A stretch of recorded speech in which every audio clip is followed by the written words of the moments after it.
So this is actually episode 2. I don't think I even called episode 1.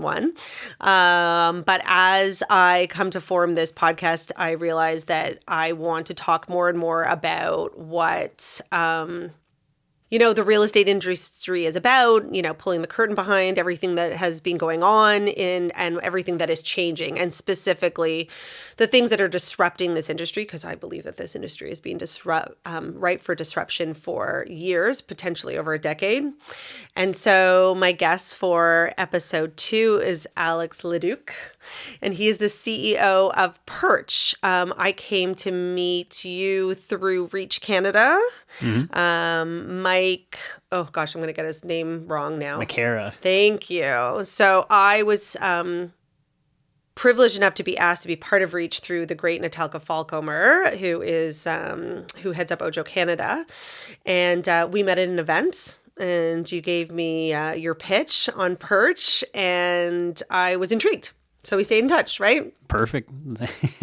One of the things that I really love about your product and what resonated with me was I come from a background before real estate, or kind of was overlapping for a few years, of the advertising world, and a world where people believed that relationships could never be replaced by automation or an algorithm.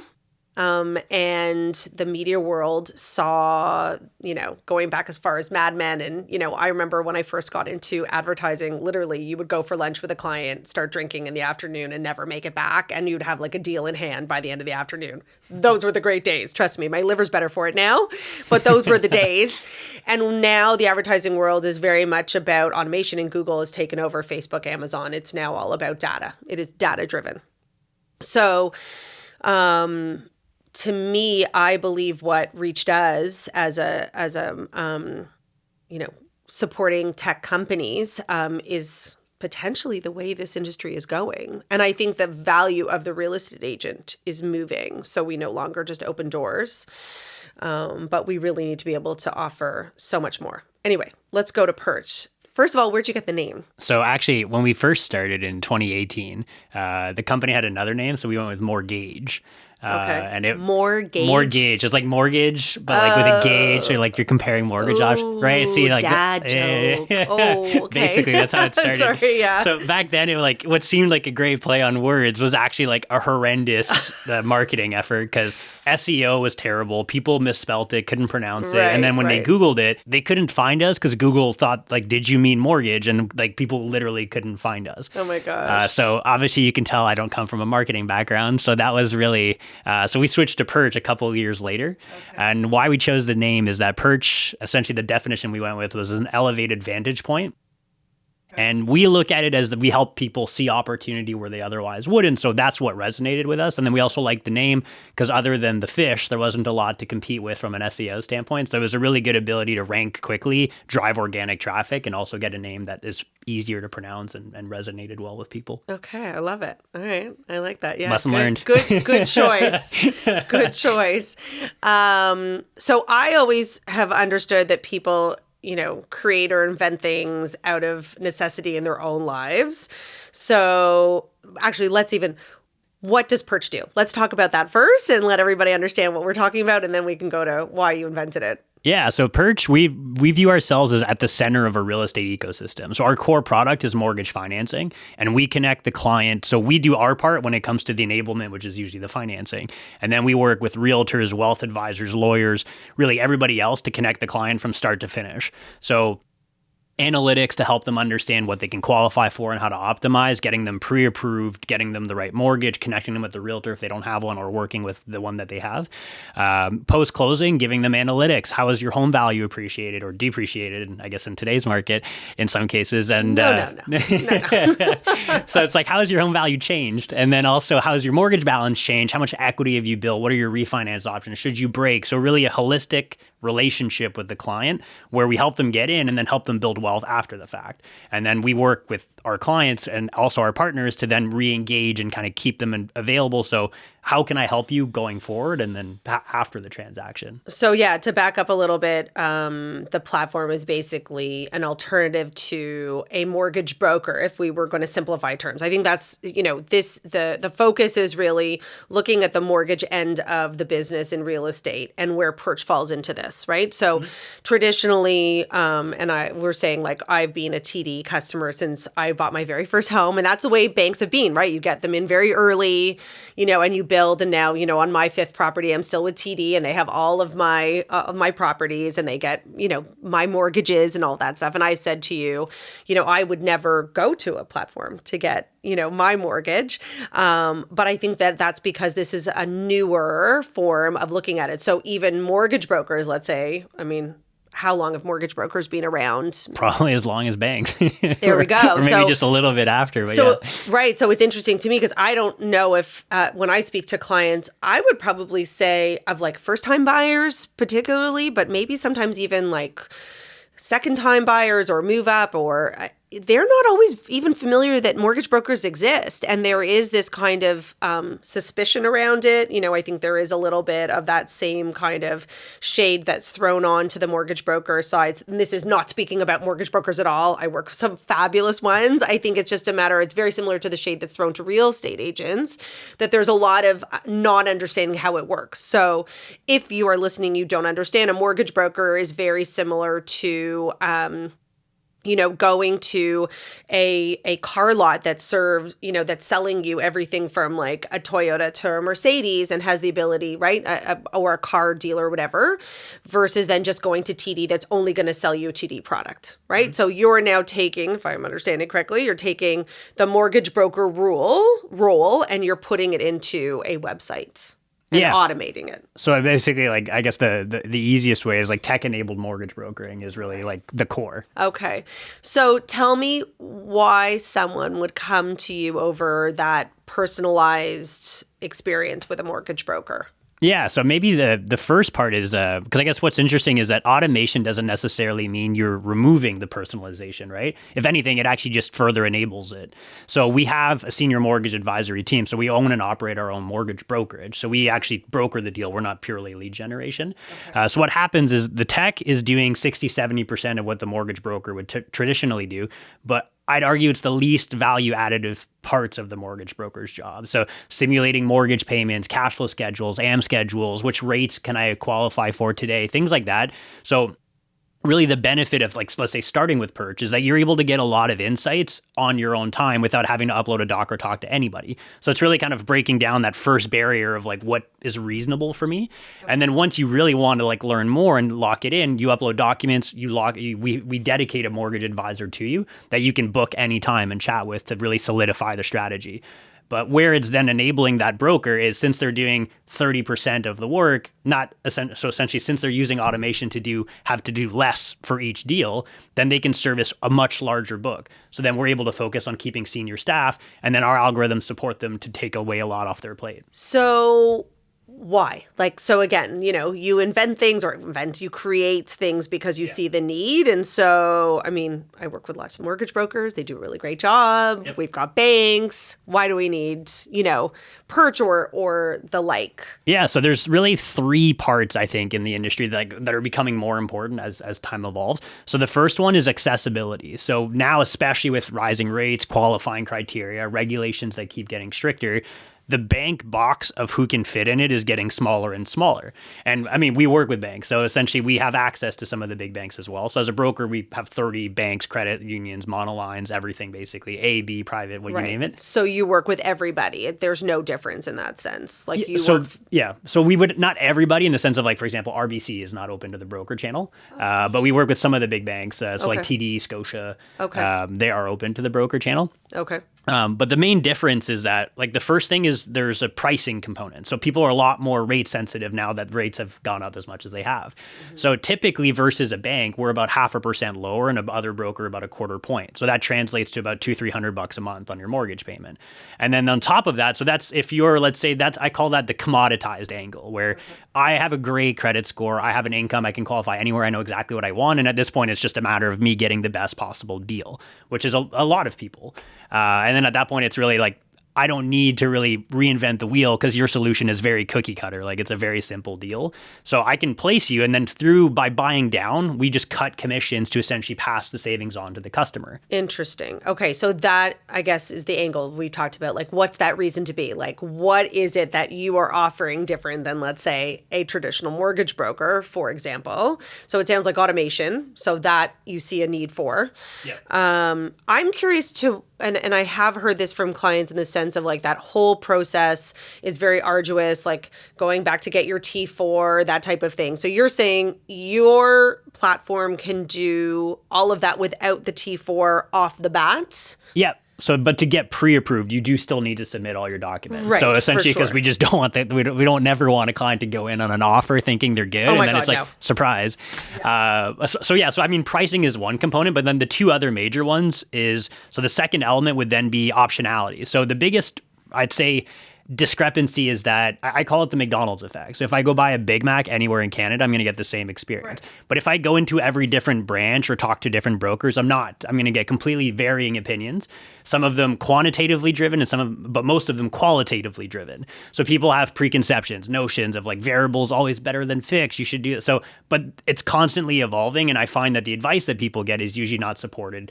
Let's say quantitatively as much as it should. So the benefit of Perch is that we actually have built so many tools so we can quantify to the penny, essentially based on forecasted, let's say, rate movements, renewal rate risk. Like, should you get 3-year? Do you get 5-year? Do you get fixed? Do you get variable? Right. Are you better off just going with the B lender, paying the extra and then refining out in a year versus waiting till you qualify? So we're able to really look at the auto adjudication to see where they could qualify and what the best options are. And on top of that, then path simulation exercises to look at what are their options available and how do they evolve over time. So that's something that a mortgage broker could do manually, but it would take them a lot of time and they're not scalable. So there's only a limit to how much they can do, but our algorithm underwrites you 1,500 times in 10 seconds. So it's unmatched, and we can do it every day without having to involve somebody. So as you get a solution, we're constantly checking to see if it's gotten better. So it's really enabling us to help you as a client really get the best option, not just the best rate, but the best option that's available to you. Right. So that's a huge differentiation. And then the third element is product. So accessibility or housing affordability is a major issue. So we're constantly looking, because we have a brokerage and then we also have the lending component.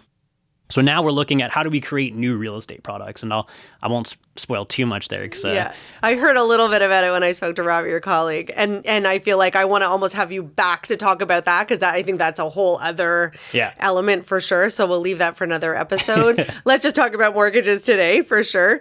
But it's an interesting piece that you give, and I think it, again, I'll use the analogy between like mortgage brokers and real estate agents. I think that there's what you're offering is what I would say the really good mortgage brokers are doing. They're saying, I'm not just going to throw you into the 5-year fix because that's what I'm going to make the most commission on, even though that may not be the best one.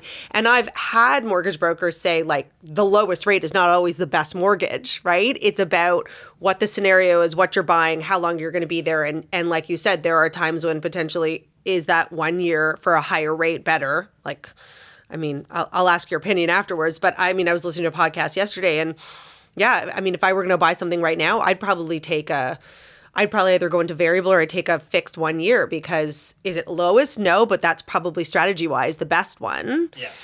So you're basically offering, if I'm understanding properly, like that full component of experience, but automated. Like, here are your options. This is what it's going to look like, and calculated down to the penny. Yeah, literally. And then it goes just beyond like the mortgage. It can be even like optionality of scenarios of what if you were to get let's say you wanted to qualify for more and you didn't have 20% down, and we are able to arrange for you to get a second mortgage. What does that look like versus if you bought a home that you've don't, the one that you qualify for, but you've already told me is not going to fit your needs. Now in 2 years, you're going to have to sell that. You're going to have closing costs, like sale related costs. Right, so are you better off just stretching yourself for a year and getting the house you want versus the other components? So we're able to really quantify all of that to really help the client think beyond it. So the automation is really that's what the tech drives, but then it's all parameterized by the mortgage advisor. So that's where like that knowledge is really key of who you work with. Right. So it sets parameters and then the calculations get done within that box basically. And the people that they get set up with on Perch, so probably people are like, well, who are they? Like, are they qualified? Why are, lots of people can create a tech. I mean, I've met people in real estate that, worked in IT, what's that background and who is behind this whole machine that you're creating? Yeah, so a lot of the algorithms actually on the back end are built. So we have data scientists in-house, and then we also have so everybody that's contributing to it has an extensive background in the industries. Okay. So I actually contribute to the algorithms myself. So I've built models basically for regulated financial institutions that were essentially had to go through EY, OSFI, like all of these things of predicting loss, calculation, like things like these are really key. But then our mortgage advisory team, they all have backgrounds, like they've been at TD, First National, some of these other brands where like our average tenure on mortgage is usually about like 9 or 10 years that they've been in the industry, which is also a big differentiator because since they're able to do so much more, so on average, our advisor can do 6 times more than the industry average just because they're tech enabled, which then enables us to really focus on keeping just senior advisors. So then we know that people are getting good advice, which is a lot more scalable because a lot of our competitors, which are trying to dramatically bring in large amounts of volumes, end up having to get really junior people and try to train them up quickly. Right. Because I think where I've seen a challenge or where I would question would be, those difficult deals. Because the reality is, like you said, you started off like that pool of people that now get qualified in that box is getting smaller and smaller, right? And in fact, I heard now that they're meeting to talk about how they can even regulate it even more and make it even smaller, which made me want to jump out a window, but that'll be for another day because that's just what we need is more regulation. But, having someone, and I've learned this even in the mortgage business and watching clients get through tough deals is that relationship. So I'm curious, I've seen mortgage brokers have to call up and ask for what they call exceptions, right? Like, we need an exception on this one. Hey, John, it's Alex. I got a client. I need your help on this. I need an exception. Is that something that's still available when dealing with something that is, built on an algorithm? There is the personal element of it, but, do they still get that, I guess, expertise. Yeah, so there definitely is a component there. So in our algorithm, we are when we go through essentially the solutioning system, we're able to see what they could qualify at each lender. So what actually ends up happening is a lot of times we don't need exceptions because we're able to identify that this lender has a much better program and it's not even an exception. Right. So that's the first thing. Then the second thing is when we have to get the exception from the lender themselves, sure, the relationship will help and the amount of volumes you do will contribute to the amount that they're willing to flex. But there's a very fine limit of how much of an exception you can get. So let's say you need to stretch ratios a little bit. You can typically get that done at some of the banks, but like if you're way out, like there's no way like you're going to get that kind of level of exception, right? So then it's a matter of, well, now what? So I think that's also a big benefit of working with a broker because you can do the bank, the prime lending, but you also have the alternative lending solutions, which in this market are coming into play a lot more. Yeah, no, for sure. Even though I think B lenders and A lenders are not that far off anymore, are they? Literally, the 1 year fixed rates are probably about like 30 to 40 basis point difference right now. So it's nothing crazy. I mean, obviously the B lenders will have a 1% commitment fee. Right. But I mean, that's not a huge gap like in the grand scheme of things. And just for people who are listening who don't actually even know what B lenders are, so A lenders would be your major banks, your TDs, what would you say, like, let's say even like 5 years ago, the discrepancy and delta between the interest rates of a A lender and a B lender, just to give people an idea? I'd say it'd be more around like 100, maybe even 120 basis point difference from a rate. So now it's basically a third of that, which is dramatically crazy. Low. It's crazy.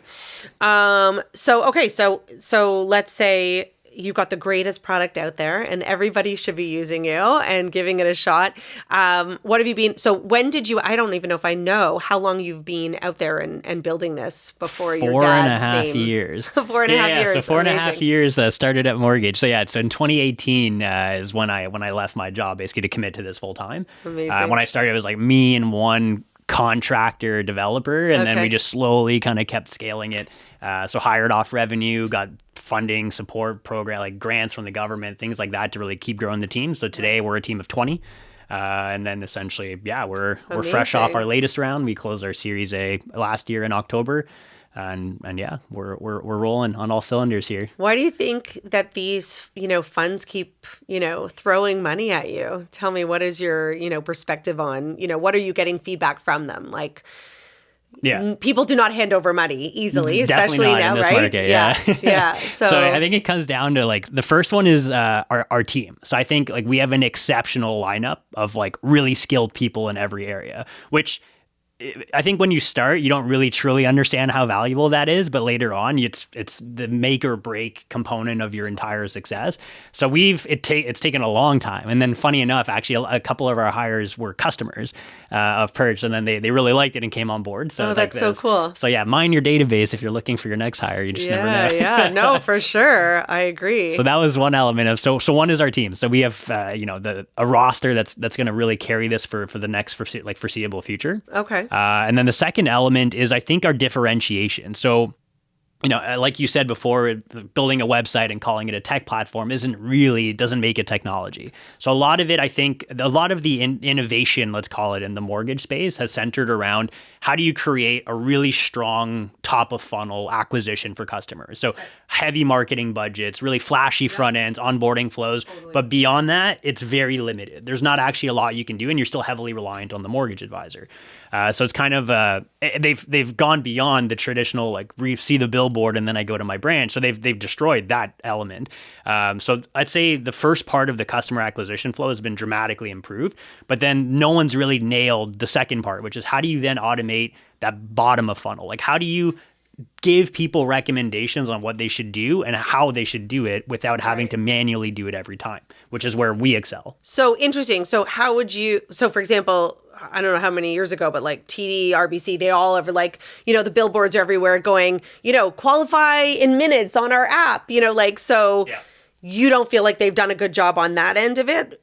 You feel like that hasn't been done well, or is that a different step? I'm not sure if that's... Yeah, so that to me is all top of funnel. So essentially I go on, for example, so let's just say any of the bank qualifying apps, right. I'll enter my details. I may or may not enter the right details. Yeah. Because what's funny is we've had clients come to us just super confused, being like, this bank told me 600. This bank told me 540. You're telling me 650. On the app, which is it? Right. Because they've all done essentially the different tools, right? But once you do that, then it's essentially like book a meeting, book an advisor, come into our branch, right. You know what I mean? Like it's essentially you'll drive traffic, but then there's nothing there's no platform that's really driving the next client. It's okay, really the advisor, right. And that's dramatically, and that's the case, and that's why it's also one of the main advantages is like that overhead is a huge component of where they need to make margin on their deals, and then we need to make less, which then enables us to compete on price and amongst other things. Right. Okay. So I guess the retargeting of those people that filled out that it's not being done well enough. I don't know. But the one big advantage that banks especially have in Canada. So the one thing that a lot of people don't know is that the big five banks have roughly 80% of the entire mortgage volume in Canada. So the brand and the loyalty. It's not bigger. Yeah, and it's in any other country, it's not even comparable, how high it is. So what's interesting is that there's so much brand loyalty that they've built where consumers almost feel like if I don't get the bank mortgage, I'm at risk kind of thing. Totally. But it's funny because it's kind of counterintuitive because it's a debt that people are really keen to protect, right? So let's say you had $1 million in a trading account, then obviously you care who that trading account is because you could lose $1 million. Right. But I think my favorite question is always what if they lose my mortgage? I'm like, well, that's the best day of your life. You know what I mean? It's a debt. So it's just fascinating, that mentality of, and that's really what they've done well. Such an interesting perspective. Yeah, because imagine your credit card if they just forgot about it and it's cool, I don't have to pay this anymore. Yeah. Oh, where do I sign up for that? Yeah, I would only recommend that lender. How do I lose my mortgage? Yeah. No, but I also think, you can speak to like how just I think Canadian society compared to US. I mean, US they laugh at us when they find out we have 5-year terms, right? I mean, and they have A, B, C, D lenders, and people are right across it for sure, and it's unregulated. Whereas in Canada, we have 3 people we can get a cell phone from. We have 3 banks we go to, and we're all very happy with that because it's safe and we're quiet and we're polite. And I think I wonder whether that's a big challenge for you as that kind of outlier, at least for now, in the Canadian market. Because is there a U.S. version of you? There's definitely U.S. Tech, like digital mortgage companies. So like the Better.coms, Rocket Mortgage, some of those guys are big in the U.S. Right. But what's interesting in Canada, though, is that as much as there is that element, it is changing a lot because people are getting more and more open to the thought of like, I can get my mortgage elsewhere. And then as a broker, we have access to the bank. So it's almost like you don't have to go to the bank. We can do it for you, and then you just get a better experience. Or what we believe is a better experience to get it done. So it's really a matter of, so we view them as partners. They're obviously also competitors in some cases. But yeah, it's really just how do you change the dynamic of the industry? And I think it is changing because the broker market share is increasing. It's digitizing, especially during COVID. That kind of kickstarted a lot of it. Totally. And people are more rate sensitive. So when they come up for renewal and their new rate is 2% higher, even though it's the market, like they think they're getting, that someone's trying to pull a fast one on them. So then that's when they start shopping around more aggressively. So when you've got the new demographic of the financial portfolio, because when you go back 20, 30 years, like I've got my checking, my trading, my wealth portfolio, I've got everything with one bank. Yeah. Today, like most of the clients we see that are new buyers will have, let's say, a trading account with one company, their savings with another. So they're already fragmented. They don't necessarily care about having it all in one place. And they're much more open to, I'm willing to just have it be somewhere else if it means it saves me money or it gets me the house that I want. So interesting. And it was so funny. I was watching there was a commercial. It was football. Otherwise, I would not be watching TV. That wasn't. And it was like a commercial for TD. And it was like this millennial was like, can you believe I used to have to trade on one app and do my banking on another? And so they're trying to actually bring that, all back into one versus now I believe people are much more comfortable having things all over the place and not consolidated. So having said that, knowing what I said before, in my generation, which I found surprising when I asked you this, who is your core customer? So what have you accomplished in the last 4.5 years and from a volume perspective, and who's your main customer? Like who are you seeing come to you on a regular basis? Yeah, so I'd say there's definitely maybe more of like some demographic trends. So I'd say our average buyer is probably in like their mid to late 30 or early 40s kind of thing. Totally makes sense. So a lot of first-time home buyers, probably 40-50% of our clients are first-time home buyers. So the big thing for them is like the education and the DIY element. So we find that's a big recurring trend where they don't necessarily just blindly trust what recommendations are given to them. They want to know how they got to it. So not that they want to be the expert, or some of them unfortunately do, but or not unfortunately, but like they want to go way deeper than everybody else, which is fine. Yeah. But like essentially a lot how of people. How does the algorithm work? Tell me how the algorithm works. I've had cases where it's like here's my spreadsheet of how I calculated, and it doesn't line up with your rent versus mine. I'm like, oh God, all right, let's get into this. I definitely have. I embrace the spreadsheet people. I love people who know what they want and have it all figured out.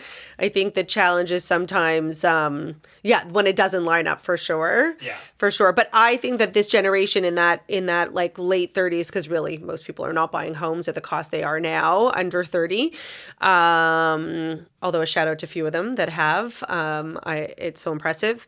Is they ask a lot more questions.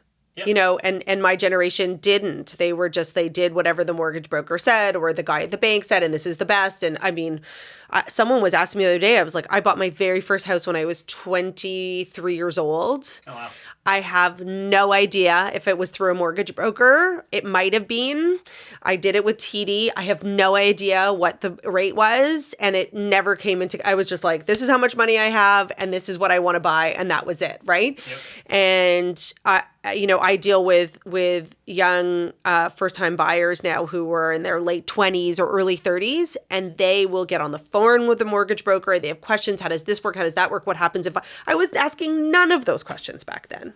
Oh, yeah. So I think that is definitely, to me, the most advantage for you, is that you're able to kind of pull back that curtain and say, yes, I work as an algorithm that you may not be able to understand, and none of us need to, but you're able to spit your own spreadsheet out, and they want to see that. They want to see that broken out piece, which I don't think has not been done before. We had one client who one of our tools is the Pathfinder. So it essentially ranks and compares all available mortgage offers. We had one guy run it 58 times before his closing date to see if it was still the best offer. So it's like, but the thing is, it's like, that's an extreme user. Did he get? Yeah, he's an extreme user. He was ecstatic. He loved it. But it was one of those things of like, there's also people that find like they're not getting their questions answered, and then they just like they would have never asked. They're like, can you do this for me 58 times? But now that they were enabled to kind of get it, like they love it, because then they're able to not feel like they're asking for too much, but then they're enabled to kind of figure out some things once you have that guidance, then you're like, oh, okay, I know what I need to do. But I'm working with a client right now who is selling and is going to buy, and their margins are very, very tight. And knowing how many times they needed to run their numbers with their mortgage broker, and then they moved mortgage brokers because they weren't getting the information, to me, like that would be the opportunity as someone who doesn't want to feel like they're a burden, that they're asking questions, but has their own, like, okay, literally, if I move $1,000 one way or another, I need to rerun the numbers because that's how tight my margins are. To have whatever that is at their fingertips, to be able to run it at 1:00 in the morning if they're up, I can see as being a huge advantage for sure to those people. And the other big use case is pre-approvals that are property specific. So what happens a lot is you'll go to your bank, you'll go to your broker, you go to whoever to get a pre-approval, and it'll be a generic, this amount subject to property conditions. Because the one thing is that your pre-approval is going to be based on your income, your credit, and the property details, or obviously also your assets. But the property details are unknown. So I've seen, a $500,000 pre-approval that could be $480 for a condo and $520 for that detached or semi. Yeah. So it varies dramatically, and that's always a big stressor for people. Huge. So one of our home buying plan for tools, real estate agents too, by the way. For sure. You're like, oh, I hope it's not too far out. So in our house hunting tool, you actually enter the properties you're looking at, and it'll spit out the max bid price immediately. And then it'll also give you like a budget of here's how that cash flow looks for this specific home. Okay. So what we're enabling the realtor and the client to do is to get instant insights, because as you know, it's not like offers are made between 9 and 5 Monday to Friday. It can be any time of the day. So if we're not available or you need a quick insight, I mean, you don't even need us to do it basically. You just go in, pop in the info, and poof, like home price. I feel like we could probably talk for another 2 days about this, but I want to so first of all, I am, I'm not supporting, this is not a plug for Perch, but, definitely one of the really cool platforms that are out there, a disruptor that I believe will be around for a long time and will be making a big name for themselves. So check it out online. But before we go, I'd love to hear what you think the mortgage landscape will look like in 5 years. I mean, we've seen a huge change in the last 5. Yeah. Where do you see it going, so we're 2023. 2028. Where do you see it? I think the first thing is going to be a huge amount of consolidation. I think it's very fragmented. There's not really any major play, especially in the digital space. So what's interesting is there's less than 2% of mortgages are done through let's call it digital mortgage platforms. Okay. That's going to dramatically increase. Okay. The second element is I think innovation on the lending side has been not lacking, but essentially no one has a radically different product that enables housing affordability in this current climate. And there needs to be innovation there. It's going to come from the alternative lending side. Regulation is going to keep increasing to push more and more people into the alternative lending side. So I think it's going to become really important as a lender, which is also where we're focusing a lot of our energy, because I think it's going to go beyond the lowest rate is meaningless if you can't buy, right? So it's just a number that doesn't apply to you because you can't get a mortgage, so it doesn't matter what the rate is. Right. But now if you're able to unlock affordability, because people aren't necessarily bad credit risk because they don't qualify, it just means they don't fit that box. Right. So it's how do you create products that do fit the box? So we're innovating on that side as well, and we view it as a huge complement to our brokerage side, because if you're able to be the only one that can get them in the home, they're going to work with you. And that we're trying to figure out how do you tie that in, because we have all the data that's telling us what's blocking you from buying. So how do we unlock you is really where we're focusing our energy. Interesting. Interesting. All right. Thank you so much. That was so fascinating. I'm like, I want to go back on the website now and play around with it and see how it all works. But thank you very much for your time. And where can people reach you? What's the website? What do you want to leave everybody with in if they want to check out Perch? Yeah, so our website is myperch.io. There's a number, there's an email. Reach us any way that you see fit. We have a chat bot. So yeah, whatever way you want to reach out to us, we're available. And our team is there every day of the week. So yeah, we look forward to, I guess, working with you and helping you get in there. Awesome. All right. Thank you so much.